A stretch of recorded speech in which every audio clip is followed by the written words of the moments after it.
Think global, act local. I first encountered this phrase 4 years ago when my friend explained the concept to me. Whether they had somehow misexplained the concept or I had somehow twisted the concept in my mind, I know that my interpretation of the phrase was wrong.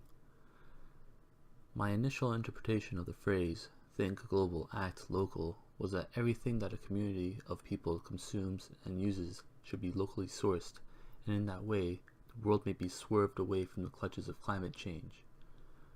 The actual message of the phrase is to think about global issues and our impact on a global scale, but act on solutions within your local community. If everyone were to follow this mantra, they could be accountable and responsible for change in their own corner of the world. Another important concept for this talk is our social responsibility to the environment, or to the well-being of the environment.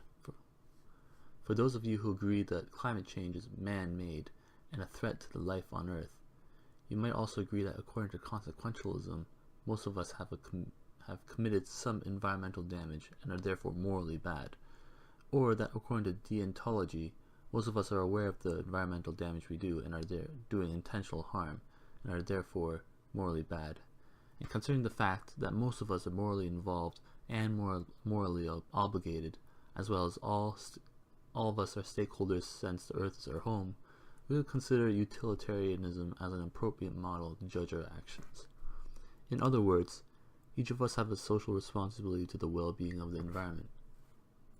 So, because of this innate responsibility to the environment, along with my slightly twisted interpretation of the phrase, think global, act local, the socially conscious side of me was attracted to the idea and systems that used locally sourced resources such as farmers markets and farm-to-table businesses.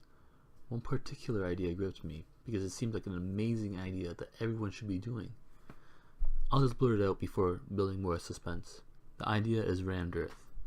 This is a building method that uses an aggregate of cement, sand, water, and primarily dirt, compressed together in a temporary frame using hand tools. A crew of 6 people can put up a wall per day, and walls cure within 2 days. The greatest part about rammed earth is that the excess dirt dug out from where the basement is can be used to build the wall. This is as local as a material can be. Of course, the sand, cement, and water would have to be transported in, but since this only makes up a small ratio of the mixture, not much of it is required. There are also many environmental benefits to rammed earth. The material has an insane R value, so it does not require added insulation. In fact, the wall itself is beautiful. Is very beautiful, and has a natural texture, giving it tactile value. Another feature is the strength of the wall. The walls can support the regular needs of what walls are required to support, as well as last an incredibly long time, potentially thousands of years. An example of this is the Great Wall of China, for which some parts are over 2,700 years old. With technology and knowledge available today, walls can be made incredibly strong, incredibly dense, and made very easily.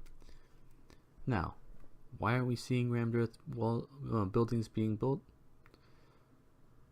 I don't know.